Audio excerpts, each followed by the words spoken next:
It's Florida Daily TV, brought to you by FloridaDaily.com. For all your news on politics, business, and education, it's FloridaDaily.com. Now, here's your host, Ed Dean. All right, we are back. We took a month and a half off. Why? Because it's the summertime. Ain't no COVID flying around here. And by the way, did you fly Delta? Okay, anyway, little weak joke there.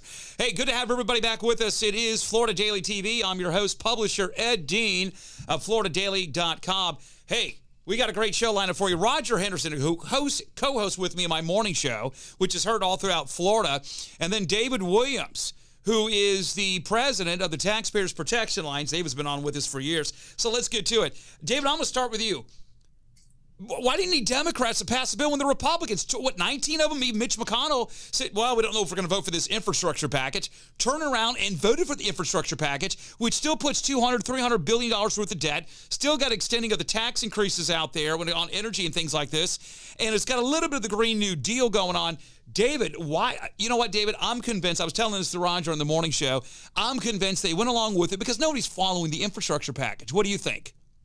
So with friends like Republicans, who needs enemies? Yeah. Right? I mean, you have the 19 Republicans pass this bill. And this is $1.2 trillion, about $650 billion in new spending. So, that's the thing, Ed, is that everyone thinks, oh, we don't pass this bill, there's not going to be any infrastructure spending. No, we were going to spend money on infrastructure, right. A lot of it. This just puts it on steroids, another $650 billion over the next 10 years. And a lot of this stuff is ridiculous. I mean, you look at just, kind of virtue signaling, right? Electric vehicle charging stations. You're talking Roger's language. He loves electric vehicles, man. I like the electric vehicle because I see that as being a weapon in the war on terror that doesn't kill anybody. What? A Tomahawk cruise missile costs the U.S. taxpayers $1.5 million each. If you devalue petroleum where we don't need it as much anymore, then we're bankrupting the terrorists through their only natural resource. That's why I like them. That's the only reason. Are we shooting electric vehicles at enemies now?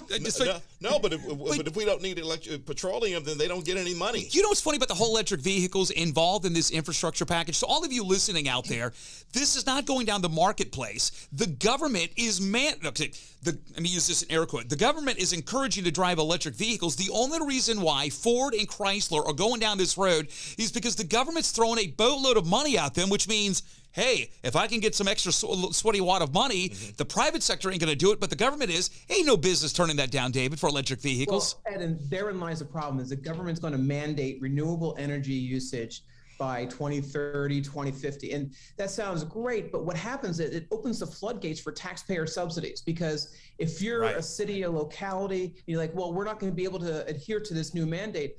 Well, here's a bunch of money to retrofit buildings, to build electric vehicles, whatever. So it's a two-step process. First, you have the mandates or the renewables, then you have the taxpayer subsidies. And therein lies the problem. This is not market-driven. I mean, people are not buying electric vehicles at a fast pace right now. There's not a lot of demand. Let me go to your point. So we follow every day on our radio show, and also at FloridaDaily.com, we follow a lot of economic news as well. Car prices going through the roof. Percentage-wise, used trucks and used cars are going higher percentage-wise. And then we find out, according to CarAndDriver.com and others out there, that cars that are over $80,000, I mean, that's you and Roger, me, I'm way down to the bottom, but $80,000, it has gone up 150%, which means people evidently can afford them. So what I'm saying is electrical vehicles are much more amount of money. If people wanted to buy them, if they're spending $80,000 and more on vehicles, and there was such a demand for electric vehicles, well, based on the same amount of money, why aren't they buying them? Oh, well, it's a new thing. There's what they call range anxiety. You get behind the wheel of the car. That's something about the golf course, range anxiety. You're on your way to South Beach for a couple of for the Fair weekend enough. or whatever it might be, and you're afraid you're going to run out of battery juice. What are you going to do? And this is all before you buy it. Now, once you are into it, you learn that Tesla has some type of programming built into your GPS that warns you, okay, you're going to be running out of battery juice. I've got one of my cars that says it's almost going empty. It's going to run out of juice. Here are the locations of the battery recharging stations you can go to right now. And once you get into it, it's a whole new thing, but it's new. And then once you get to that recharging station, it takes 2 or 3 hours. That's true. To recharge. That's usually why they have them at the shopping mall, so you can have lunch or whatever it might be. All right, so real quick, Nancy Pelosi says she's not going to hear the infrastructure until a 3.5, which is already advancing now. And I want to get into that in a little bit. The infrastructure bill I'm not a fan of, but this 3.5 budget, which is kind of a soft word of using human infrastructure out there.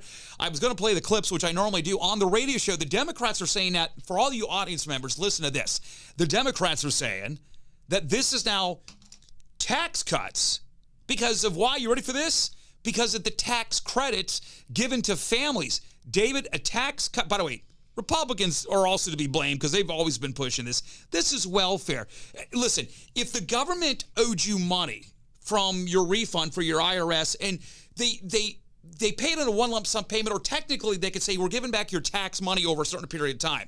The government uses a tax cut to what you write off your taxes, okay?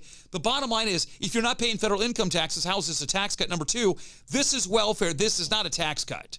Well, it's an expenditure because these tax credits, the child tax credits, are checks that are going out to families. So this is not a tax cut. And the fact of the matter is that no one has ever called this a tax cut, well, except for Chris Van Hollen, but he's the only person. And you're going to have the Congressional Budget Office look at this. They will never say that a child tax credit is a tax cut. So it doesn't matter what one member of Congress says. It's just not true. When you look at this 3.5, I mean, Green New Deal, child tax credit.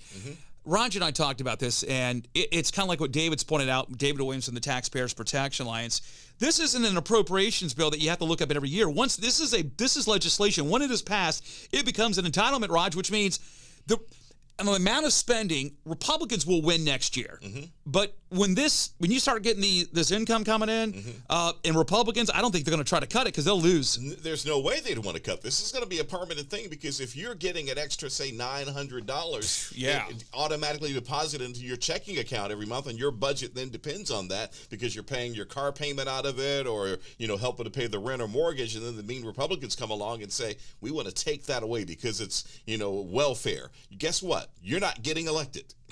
Hey, by the way, unemployment. So the president's got this eviction ban, which is a complete joke, takes advantage of all those that lease property out to tenants who are getting paid, but they're not paying even just a little bit to their landlord.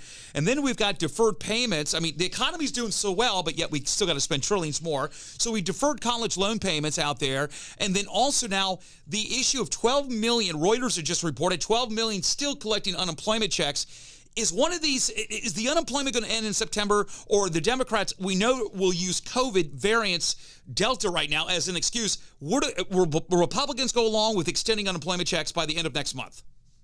So 4 weeks ago, I would have said that they were going to run out and that they wouldn't extend it. But with the Delta variant, I think they're looking for any excuse to extend unemployment. And to Roger's point, when you talk about the eviction moratorium, that was supposed to be temporary, right? I mean, this was supposed to be, we had 15% unemployment in this country. So everyone was freaking out. So we had the eviction moratorium. We have 5% unemployment. The economy has bounced back, and yet it was still extended. There are 10 million job openings in this country. So, there's no reason to do this other than politics. But, to Roger's point is like, once you start a program, it's impossible, especially a spending program. You never claw it back. Let me start with Raj. Out of the $3.5 trillion that we cover all the time on the morning show, what is one that really makes you nervous? I think what you brought up, but the child tax credit, that one, the Green New Deal, oh my word. I mean, and by the way, has the bill even been fully written yet? No. Yeah. No, this is just the outline, the shell of the bill. Yeah. So nervous, I don't know if anything specifically stands out as making me more nervous than the rest, but I do believe it's going to be a lot of spending, and does it hurt the Dems in 2022? Depending. I don't believe if people are getting $900 to $1,200 in their bank account every month to help them out with their bills, is going to help them. I think the only argument, if I'm running for office, the argument is, okay, how much is dealing with COVID, because it's all COVID spending, how much deals with COVID and how much actually goes to somewhere else? And let me tell you something. I think, unfortunately, people are not ticked off about the over amount of spending, and Republicans are not anywhere even come close as being the arbiters of looking at how we manage this, just because they've been part of the problem. In fact, it wouldn't even surprise me if there would be some Republicans saying, hey, I support the I don't know about that on that one. Well, no, but they'll load up on the bill if they feel it's going to pass. But having said that, no, Roger's right. There's going to be Republicans supporting the child tax credit and extending it. He's absolutely right. And what scares me is the Medicare is expanding Medicare for vision and dental, and it sounds kind of innocuous, right? But what they're doing is they want Medicare for all. This is a process. Right. This is a step-by-step process. And they're not saying that. But it is, but they're not saying the Medicare for all. Like they're throwing this part. Right, but they're also throwing this as part of human infrastructure as well. People are like, hey, I'm all for it. But real quick. They can't talk about Medicare for all because of the cost of it. What they're trying to do is incrementally do these changes. So at some point, we do have Medicare for all and a single payer system. So that's what I'm afraid about.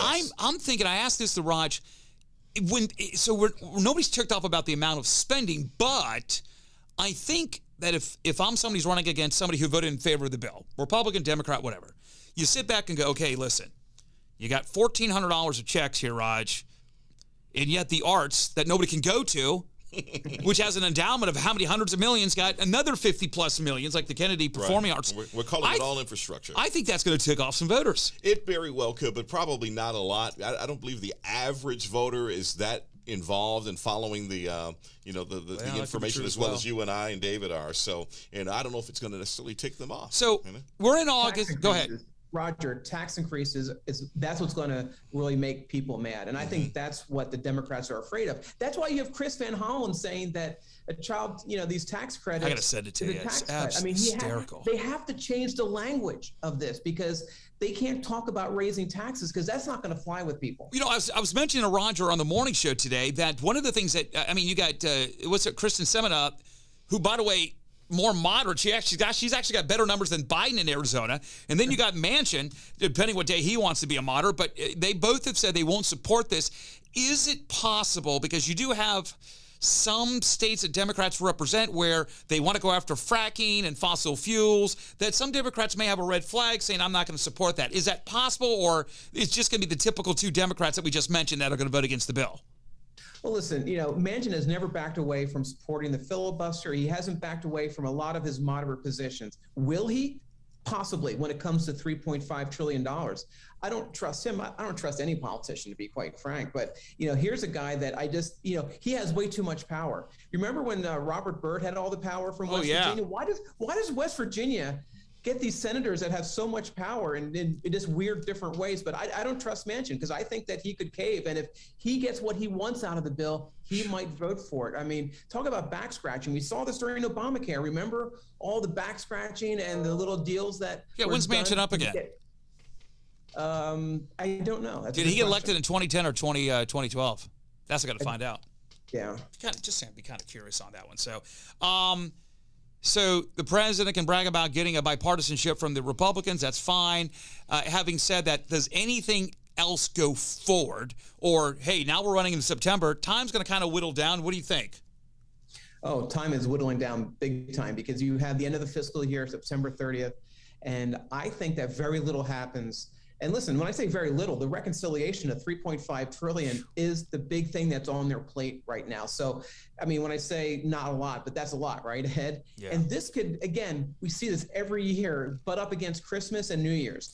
How many times have we seen this where it's like, okay, it's Christmas, it's New Year's, we have to get this done before the end of the year because 2022, they're going silent. It's an election year. Yeah. They don't want to do anything that's crazy or outrageous. It's going to be 2022 is going to be a very boring year policy-wise. I wonder whether or not AOC will be able to keep her mouth shut during an election year.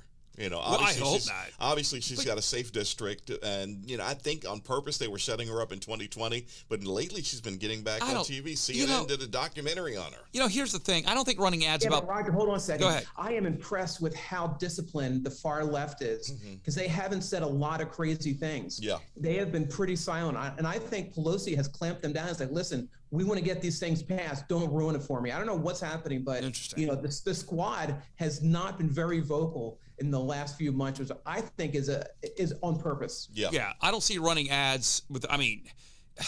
They used to do it. Hey, Pelosi, these guys, if you vote the Democrats in, they're going to run the banking. That may work in some parts. I don't think that works, unfortunately, overall countrywide. And by showing pictures of the squad, one or two talk about defunding the police. At least on the surface of it, I don't know, but I'll talk about that next time. David Williams, my man, president of the Taxpayers Protection Alliance, the website protectingtaxpayers.org. Very well-known radio talk show host, Roger Henderson. I am your host, Ed Dean, publisher of FloridaDaily.com. We'll see you next time on Florida Daily TV on FloridaDaily.com.